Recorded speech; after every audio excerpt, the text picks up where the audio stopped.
This content had some disturbing visuals. Viewer discretion is advised. ఈ content లో మిమ్మల్ని కొన్ని కరవలపాటు గురి చేసే అంశాలు ఉన్నాయి. తగు జాగ్రత్తలు తీసుకోమని ఆర్టీవీ హెచ్చరిస్తోంది. విశాఖ జిల్లా కంచెరపాలెంలో దారుణ హత్య జరిగింది. ఓ బాలికపై అఘాయిత్యం చేసి దారుణంగా చంపేశాడు ఆటో డ్రైవర్.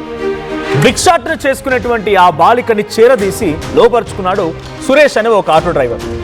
పెళ్లి చేసుకోవాలని ఆ అమ్మాయి బలవంతం చేయడంతో చంపేశాడు సురేష్. అయితే ఆ మృతదేహాన్ని ఓ ట్రాలీ బ్యాగ్లో పెట్టి కుక్కి పడేసి ఒడిశాలోని రాయగఢ సమీపంలో పడేశాడు సురేష్. ఒడిశా పోలీస్ దర్యాప్తులో ఈ అంశం బయటపడింది. అయితే కంచెరపాలెంలోని దుర్గానగర్కు చెందినటువంటి బొలిశెట్టి సురేష్ ఆటో డ్రైవర్గా పనిచేస్తున్నాడు. కొంతకాలం క్రితం ఓ అమ్మాయిని లవ్ మ్యారేజ్ కూడా చేసుకున్నాడు సురేష్. అయితే భిక్షాటన చేసేటువంటి ఓ బాలికతో సురేష్ పరిచయం పెంచుకున్నాడు.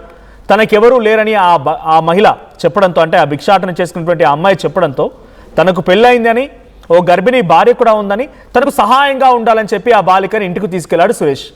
ఇక బాలికకు మాయమాటలు చెప్పి పలుమార్లు ఆ బాలికపై అఘాయిత్యానికి పాల్పడ్డాడు. మార్చ్ 24వ తేదీన సురేష్ తన భార్యకిద్దరికి ఒక పాప కూడా పుట్టింది. అయితే అప్పటి నుంచి ఇటు ఆ అమ్మాయి కూడా నాపై అఘాయిత్యానికి పాల్పడ్డావు, నన్ను ఈ రకంగా టార్చర్ చేసావు, నన్ను ఇష్టమట్టుగా వాడేసుకున్నావు, శారీరకంగా వాడేసుకున్నావు, నన్ను పెళ్లి చేసుకోమని బలవంత పెడితే ఇక ఈ ఒత్తిడి తట్టుకోలేక పెళ్లి ప్రస్తావన తీసుకురాకుండా ఆ బాలికని దూరం పెట్టేశాడంట సురేష్. ఇక పెళ్లి చేసుకుంటే మీ భార్యకు, పెళ్లి చేసుకోకపోతే నాపై అఘాయిత్యం చేసావు, నన్ను ఈ రకంగా శారీరకంగా వాడుకున్నావని చెప్పి మీ భార్యకు నేను చెబుతానని చెప్పి ఆ అమ్మాయి పదే బెదిరించడంతో ఈ విషయంపై ఇద్దరి మధ్య కొన్ని రోజులుగా గొడవలు కూడా జరుగుతున్నాయట. ఇక జూలై 15వ తేదీన సురేష్ ఇంటికొచ్చి మరోసారి గొడవ పడింది ఆ బాలిక. ఇద్దరి మధ్య మరోసారి వాగ్వాదం జరిగింది. బాలికని బలంగా కొట్టాడు సురేష్. దీంతో తీవ్రంగా గాయాలైపోయినటువంటి ఆ అమ్మాయి స్పాట్లోనే చనిపోయింది. అయితే బాలిక మృతదేహాన్ని ట్రాలీ బ్యాగ్లో కుక్కి ఇంటర్సిటీ ఎక్స్ప్రెస్లో ఆ ట్రైన్లో రాయగఢకి తీసుకెళ్లాడు నిందితుడు. ఆ తర్వాత నిర్మానుష్యమైనటువంటి ప్రాంతంలో ఆ ట్రాలీ బ్యాగ్ని పడేశాడు సురేష్. మళ్ళీ అదే రైలు ఎక్కి అర్ధరాత్రి తిరిగి ఇంటికి వచ్చేశాడు. అయితే ఆ ప్రాంతం అంతా కొంత స్మెల్ వస్తోంది, దుర్వాసన వస్తుండడంతో పోలీసులకు చెప్పారు. చాందలి అనేటువంటి ఆ గ్రామం ఎక్కడైతే ట్రాలీ బ్యాగ్ పడేశారో ఆ గ్రామస్తులు పోలీసులకు ఇన్ఫార్మ్ చేస్తే ఒడిశా పోలీసులు సంఘటనా స్థలానికి చేరుకొని ఆ మృతదేహాన్ని గుర్తించారు.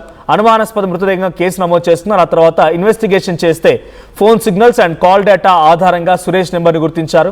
కంచెరపాలెంలో ఉన్నటువంటి సురేష్ని అరెస్ట్ చేశారు ఒడిశా పోలీసులు.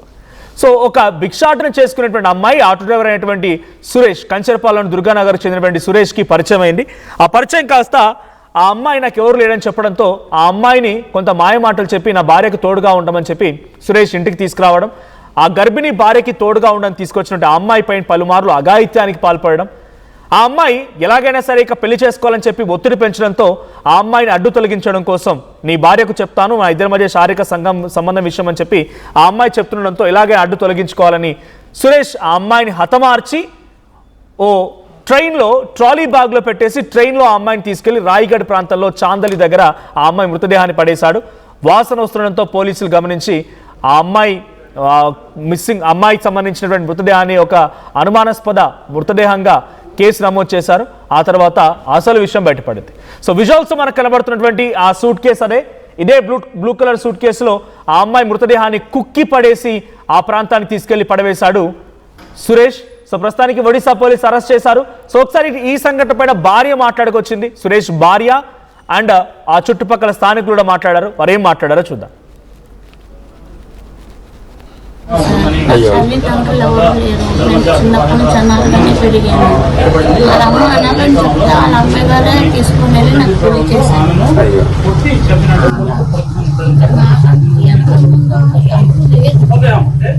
నాకు హెల్ప్ చేయడానికి కనీసం కడుపుతోనే చుట్టుపక్కల కానీ ఎవరు కానీ ఏమీ లేదు. వాళ్ళ అమ్మ కామలోకి, వాళ్ళ అమ్మ ఒకతే మాకు ఆవిడ కామలోకి వెళ్ళిపోయింది. ఆ టైంలో ఆ అమ్మాయి బతికినప్పుడు నన్ను హాస్పిటల్ హెల్ప్ గా ఉంటుంది తీసుకెళ్ళడము, అలా ఆ అమ్మాయితో సహవాసం ఈ అబ్బాయికి ఏర్పడుతుంది. ఎంతకాలం క్రితం అంటే ఇతను పరిచయం అంటే మనకి రైల్వే స్టేషన్ అని జ్ఞానపురం గారి పరిచయం అట్లాగా ఏ స్టేజ్ లో అమ్మాయి వచ్చింది? జ్ఞానపురం స్టేషన్ నాకు తెలియదు సార్, స్టేషన్ లో పరిచయం మాత్రం. ఇప్పుడు మాకు చెప్పలేదు సార్. తర్వాత మాకు డీసెంట్ గా మొనమాన అంటే అప్పుడు తర్వాత పాప యాక్సిడెంట్ లో చనిపోయింది. ఆ ఇంట్లో పాపే గుర్తుకొస్తుంది, ఉండలేక ఇటు వచ్చేసాం మేము. సూటిపోటు మాట్లాడుతున్నారు ఇంట్లో వాళ్ళే, ఈడే తాగేసి పిల్లని ఎక్కించుకెళ్ళి ఇలా యాక్సిడెంట్ చేస్తాడు అనేసి అన్నారు. అలాగనేసి ఇంక ఇంట్లో వాళ్ళు సూటమాట ఎంతైనా భర్త కదా, సూటమాట అందరూ వదిలే నేను వదిలేను కదా అని తిన అన్నది. అంతే. అంటే మేము చెప్పినప్పుడు నేను పోలీసులు చెప్తేనే మీకు తెలిసింది కదా. ఆ పాప ఎలా ఉండేది సరే అమ్మా ఇక్కడ ఉండేప్పుడు అమ్మా అనేసి అన్నారు. సాయం చేయడానికి మా రిలేటివ్ మా దగ్గర వాళ్ళ పిల్ల అన్నారు. ఓకే, ఇప్పుడు ఒక రకంగా ఎవరికైనా భయం ఉంటది. మీ పక్కలోనే మీకు ఎలా అనిపిస్తుంది? మాకు భయమే కదండి. ఎలాగా మాకు ఏది ఇది లేకుండా మాకు కొంచెం భయంగా ఉంటది కదా. ఎంత దీనిగా పోలీసు అని దిగి మాకు ఎలా చేయాలంటే మాకు కొంచెం భయంగా ఉంది కదా. అది అదిగో చెప్పండి, నేనే కదా, వాళ్ళందరూ కూడా చెప్తున్నారు కదా. అంటే అతను పోలీస్ అన్నట్టే ఇక్కడ అంతా పోలీస్ అన్నట్టుగా రుబాబుగా ఉండేవాడు అండి. పోలీస్ అన్నట్టుగా రుబాబుగా ఉండేవాడు. పోలీస్ బట్టలు వేసుకుంటాడు, పోలీస్ బైక్ తెచ్చేవాడు. అది ఓకే. అంటే ఈ పాప కొద్ది రోజులు వచ్చి కొద్ది రోజులు కనిపించలేదు కదా. కనిపించినప్పుడు వాళ్ళ భార్యని అడిగారు మీరు? నేను అడిగాను, ఏదంటే ఆ పిల్ల వెళ్ళిపోయింది వాళ్ళ ఊరు అన్నారు సార్. ఆ పిల్ల వాళ్ళ ఊరు వెళ్ళిపోయింది అని అన్నారు. అది ఇంకా మాకు తెలిసింది. ఏదో అమ్మాయి కనబడుతుంది పంపించాం, ఊరు పంపించాం, ఇంకెందుకు నా పనులు నేను చేసుకుంటున్నాను కదా, ఇంకెందుకు అంటే అని అన్నారు. అంటే మీరు అనుకోవడం ఈ అమ్మాయి కొంత నాలెడ్జ్ ఉన్నట్టు అనిపిస్తుందా, తెలియకుండా ఈ మటర్ అయిపోయినట్టు అనిపిస్తుంది? మరి అది మనకి ఏం తెలుస్తారు. ఇప్పుడు మీతో ఎలా మాట్లాడిందో నాతో అలానే మాట్లాడుతుంది. అది నేను ఎక్కువగా ఇంట్లో మాట్లాడేది కనుక నేను ఎక్కువ నా షాపు ఇంట్లో ఉండడం, టీవీ చూడడం ఎక్కువ, బయట కూర్చోవడం నేను తక్కువ. అంటే వీళ్ళు కూడా ఎక్కువ బయటకు రారు, లోనే ఉంటారు. 24 గంటలు ఏసీ రన్ అవుతుంది వాళ్ళకి. 24 గంటలు వాళ్ళకి ఏసీ రన్ అవుతుంటారు. ఎప్పుడు నేను అన్నా బయటగా లోపలికి బయటకు రావాలి కదా. ఎందుకంటే ఏసీ లేదంటే సురేష్ ఉండలేడు అంటే వేడి ఎక్కువ, పాపకు వేడి ఎక్కువ అనేవారు. అది మరి నేరమే సార్, అది చాలా దారుణం అది అలా చేయడం. ఆ అమ్మాయి కూడా చాలా హెల్ప్ చేసిందండి వాళ్ళకి. పాపం నీళ్ళు మోయడం చాలా బోరు. ఆ అమ్మాయి గర్భిణీ స్త్రీగా ఉన్నప్పుడు బోర్డు అంత హెల్ప్ చేసింది వాళ్ళకి. మేము చూసేవాళ్ళం పక్కనే నీళ్ళు మోయడం, బట్టలు ఉతకడం. ఆ అమ్మాయి చాలా దీనిగా చూసింది. 2-3 సార్లు ఆ అమ్మాయిని ఏదో పుట్టినట్టు చేసినట్టు కూడా ఏదో చెప్పారు, చూడటం జరిగిందంట. ఏదో సరదాగా చేసాడని అనుకున్నారు తప్ప ఇలాగైన సంగతి తెలియదు ఎవరికి. ఏదో ఇంట్లో కదా ఉంటుంది, వాళ్ళ ఇంట్లో కదా ఉంటుంది. మన ఇంట్లో ఉంటే మనకు తెలుస్తుంది అలాంటి విషయాలు ఏమన్నా. తర్వాత ఏమో మనోడు ఏంటంటే డ్యూటీ నుంచి రావడం, ఒక డ్రెస్ బొండు మసలి డ్రెస్ ఇప్పేసి అటు ఇటు తిరగడం, సిగరెట్ కాల్చడం, ఇక్కడ కూర్చోవడం, మఠం వేసుకొని బల్లల మీద ఎదురుగా మీటింగ్లు అయి పెట్టడం, ఇలాంటివన్నీ. అంటే ఇతను ఇప్పుడు మీకు తెలిసింది కదా, మా ద్వారా కావచ్చు, పోలీసు కాదు, పోలీస్ అని మేము పోలీస్ అనే తెలుస్తారు. డ్రెస్ వేసుకుని వెళ్తాడు, క్యాప్ పెట్టుకుంటాడు, పోలీస్ అనుకుంటున్నాం, కానిస్టేబుల్ అనుకుంటాం.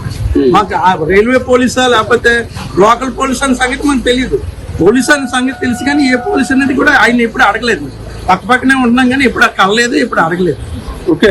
అంటే ఒక అమ్మాయి ఎవరో వచ్చు, ఒక అమ్మాయి దారుణంగా మర్డర్ చేసి బ్రీఫ్ కేసు, అది మటుకు చాలా దారుణం సార్. అది అలాంటి ఆయన్ని చాలా శిక్షించాలి. అది ఇంతవరకు ఇదిలో అలాంటివి జరగలేదు సార్. అలాగే ఇంతవరకు మా సుభాష్ నగర్ సార్, ఇది గోకుల్ నగర్ సార్, ఇలాంటివి ఎప్పుడు జరగలేదు. ఇదే ఫస్ట్ టైం సార్ ఇలా జరగడం. మా అందరం చాలా ఆందోళన ఇస్తున్నాం సార్. ఇది చాలా నేరంగా తీసుకొని ఆయన మీద యాక్షన్ తీసుకోవాలని నేను చూస్తున్నాం సార్.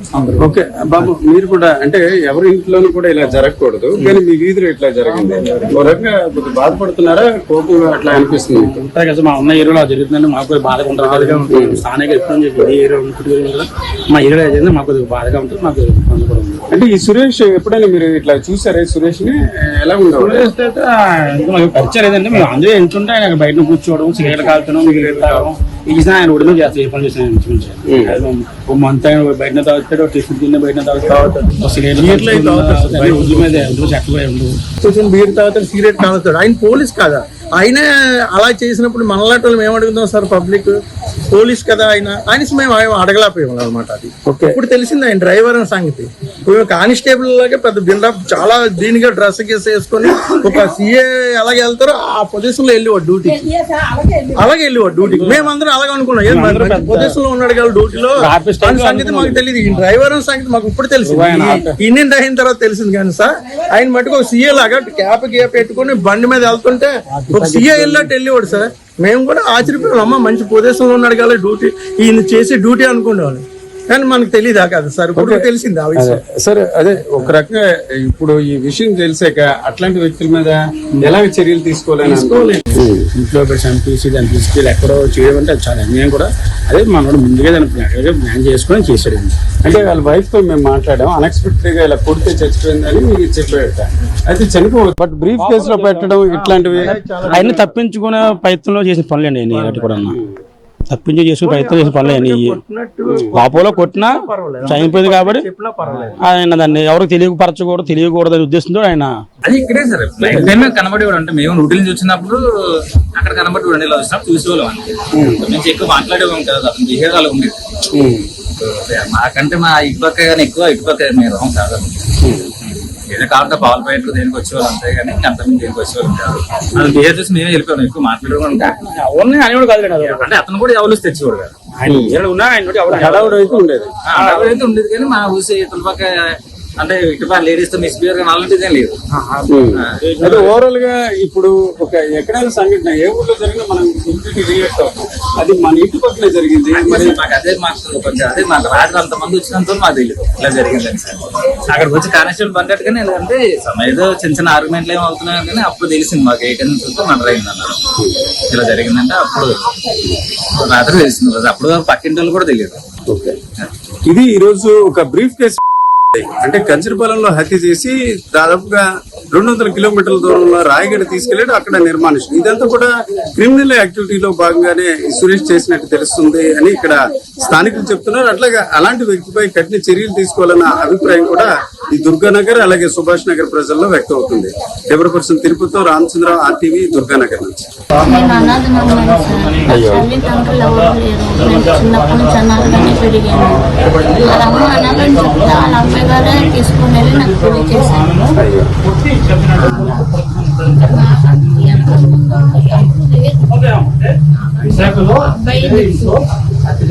నాకు హెల్ప్ చేయడానికి కనీసం కడుపుతోనే బంధువులు కానీ ఎవరు కానీ ఏమీ లేదు. వాళ్ళ అమ్మ కామలోకి వాళ్ళ అమ్మ ఒకతే మాకు దిక్కు. ఆవిడ కామలోకి వెళ్ళిపోయింది. ఆ టైంలో ఆ అమ్మాయి పరిశ్రమకు నన్ను హాస్పిటల్ హెల్ప్ గా ఉంటుంది తీసుకున్నాను. అలా ఆ అమ్మాయితో సర్వస్వం ఈ అబ్బాయికి ఏర్పడుతుంది. ఎంతకాలం క్రితం అంటే ఇతను పరిచయం అంటే మనకి రైల్వే స్టేషన్ అని జ్ఞానపురం గారి పరిచయం అట్లాగా ఏ స్టేజ్ లో అమ్మాయి వచ్చింది? జ్ఞానపురం స్టేషన్ ఉందని తెలియదు సార్. స్టేషన్ లో పరిచయం మాత్రం చెప్పాడు అంతే. అప్పుడు ఏ పర్పస్ అంటే ఇక్కడ ఇంట్లో ఎలా ఉండేది? ఎంతకాలం నుంచి ఉండేది పాప? ఆ పాప ఈ మధ్యకాలం ఎప్పుడు ఆవిడ ప్రెగ్నెంట్ గా ఉన్నప్పుడు తెచ్చారు మా చుట్టాల అమ్మాయి అన్నది. మీ సాయానికి తెచ్చుకున్నాం అన్నారు అనమాట. మేము మా చుట్టాల అమ్మాయి మీ సాయానికి తెచ్చుకున్నాము పాప అన్న తర్వాత డెలివరీ అయిపోయి కూడా ఉండేది ఇక్కడే. ఇంకా నువ్వు డెలివరీ అయిపోయి కదా అమ్మాయి ఎందుకు ఇక్కడ వయసులో అమ్మాయినే పంపించవచ్చు కదా అన్నావు. పంపించేయండి ఇలా బాగోదు కదా చూసింది ఇదంతా అంటే అప్పుడు వెళ్ళిపోయింది. అమ్మాయి 2 నెలలు మాకు కనిపించలేదు.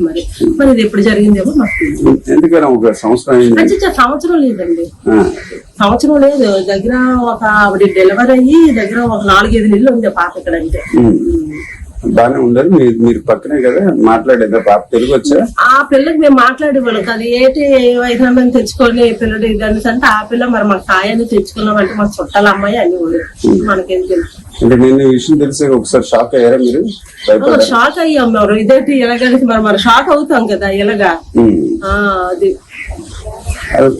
బైక్ మీద పోలీస్ అని ఉందమ్మా? ఇప్పుడు పోలీస్ అనే ఉంది, అతను పోలీస్ అనే దిగాడు. అది మా తోటకూలు గారు వీళ్ళు వాళ్ళు ఆన్లైన్ లో అదే OLX లో పెడితే వాళ్ళు అది చూసుకొని దిగారు. దిగిన తర్వాత కూడా అప్పుడు ఈ పిల్లడు పోలీస్ బట్టలు వేసుకొని ఎంత పోలీసు వాడు ఉంటే మనకి కొద్దిగా ఇదే కదా అని మన ధైర్యం ఉండేవాళ్ళు. కానీ ఆయన పోలీస్ అయ్యింది ఆ పిల్లని ఎందుకు అలా ఉంచుకోవడం, నీ కాపురానికే ఇది కదా అని మేము అనేవాళ్ళు. లేదంటే వెళ్ళిపోమంటాను అదే బాగోదు కదా చూసిన వాళ్ళు కూడా అనేవారు. అంటే పంపించేయండి అమ్మా మీ ఇద్దరే ఉండండి ఎందుకు కాదని మేము మామూలుగా అనేవారు. అతను ఆటో వేసేవాడండి. ఆ తర్వాత మాకు ఆటో డ్రైవర్ పోలీస్ అనే తెలుసు, ఆటో డ్రైవర్ అని మాకు తెలియదు కదా. అతను ఆ బైక్ మీద పోలీస్ అని ఉంటది, అతను వేసుకున్న బట్టలు పోలీస్ బట్టలు వేసుకొని అంటారు. అంటే ఒక రకంగా ఒక నేరస్తులాగా ఇప్పుడు అన్ని చూస్తే మరి మాకు షాక్ గా ఉంది కదా, పక్కనే ఉండి మరి మాకు తెలియదు అలాగా అనేసి. మొన్న నైట్ వచ్చారండి, మొన్న నైట్ వచ్చి అడిగారు. అయితే ఏదో జరిగింది కదా, ఈ పోలీసు వాళ్ళు అన్నారు ఏ లంచాలు అయితే తీసుకున్నాడమ్మా అన్నారు. మీరే బయట ఉండకుండా వెళ్ళిపోండి అంటే మేము వెళ్ళిపోయాం అనమాట. నిన్న మళ్ళీ సాయంత్రం వాళ్ళందరూ వచ్చారు. అట్లాంటి విషయాలు అప్పుడు ఇప్పుడు మాకు చెప్పలేదు సార్. తర్వాత మాకు డీసెంట్ గా మొన్న అంటే అప్పుడు తర్వాత పాప యాక్సిడెంట్ లో చనిపోయింది. ఆ ఇంట్లో పాపే గుర్తుకొస్తుంది, ఉండలేక ఇటు వచ్చేసాం మేము. సూటిపోటు మాట్లాడుతున్నారు ఇంట్లో వాళ్ళే, ఈడే తాగేసి పిల్లని ఎక్కించుకెళ్ళి ఇలా యాక్సిడెంట్ చేస్తాడు అనేసి అన్నారు. అలాగనేసి ఇంక ఇంట్లో వాళ్ళు సూటమాట ఎంతైనా భర్త కదా, సూటమాట అందరూ వదిలే నేను వదిలేను కదా అని తిన అన్నది. అంతే. అంటే మేము చెప్పినప్పుడు నేను పోలీసులు చెప్తేనే మీకు తెలిసింది కదా. ఆ పాప ఎలా ఉండేది సరే అమ్మా ఇక్కడ ఉండేప్పుడు అమ్మా అనేసి అన్నారు. సాయం చేయడానికి మా రిలేటివ్ మా దగ్గర వాళ్ళ పిల్ల అన్నారు. ఓకే, ఇప్పుడు ఒక రకంగా ఎవరికైనా భయం ఉంటది. మీ పక్కలోనే మీకు ఎలా అనిపిస్తుంది? మాకు భయమే కదండి, ఎలాగా మాకు ఏది లేకుండా మాకు కొంచెం భయంగా ఉంటది కదా. ఎంత దీనిగా పోలీసు అని దిగి మాకు ఎలా చేయాలంటే మాకు కొంచెం భయంగా ఉంది కదా. అది అదిగో చెప్పండి, నేనే కదా, వాళ్ళందరూ కూడా చెప్తున్నారు కదా. అంటే అతను పోలీస్ అన్నట్టే ఇక్కడ అంతా పోలీస్ అన్నట్టుగా రుబాబుగా ఉండేవాడు అండి. పోలీస్ అన్నట్టుగా రుబాబుగా ఉండేవాడు. పోలీస్ బట్టలు వేసుకుంటాడు, పోలీస్ బైక్ తెచ్చేవాడు.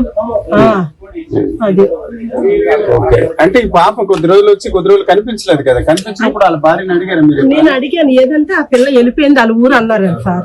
ఆ పిల్ల వాళ్ళ ఊరు వెళ్ళిపోయింది అని అన్నారు. అది ఇంకా మాకు తెలిసింది. ఏదో అమ్మాయి కనబడుతుందని పంపించాం, ఊరు పంపించాం. ఇంకెందుకు నా పనులు నేను చేసుకుంటున్నాను కదా, ఇంకెందుకు అంటే అని అన్నారు. అంటే మీరు అనుకోవడం ఈ అమ్మాయి కొంత నాలెడ్జ్ ఉన్నట్టు అనిపిస్తుందా, తెలియకుండా ఈ మర్డర్ అయిపోయినట్టు అనిపిస్తుంది? మరి అది మనకి ఏం తెలుస్తారు. ఇప్పుడు మీతో ఎలా మాట్లాడిందో నాతో అలానే మాట్లాడుతుంది. అని నేను ఎక్కువగా ఇంట్లో మాట్లాడేది అంటే నేను ఎక్కువ నా షాపు ఇంట్లో ఉండడం, టీవీ చూడడం ఎక్కువ, బయట కూర్చోవడం నేను తక్కువ. అంటే వీళ్ళు కూడా ఎక్కువ బయటకు రారు, లోనే ఉంటారు. 24 గంటలు ఏసీ రన్ అవుతుంది. 24 గంటలు వాళ్ళకి ఏసీ రన్ అవుతుంటారు. ఎప్పుడు నేను అన్నా బయటగా లోపలికి బయటకు రావాలి కదా ఎందుకంటే ఏసీలు అంటే సురేష్ ఉండలేడా అంటే వేడి ఎక్కువ, పాపకు వేడి ఎక్కువ అనేవారు. అది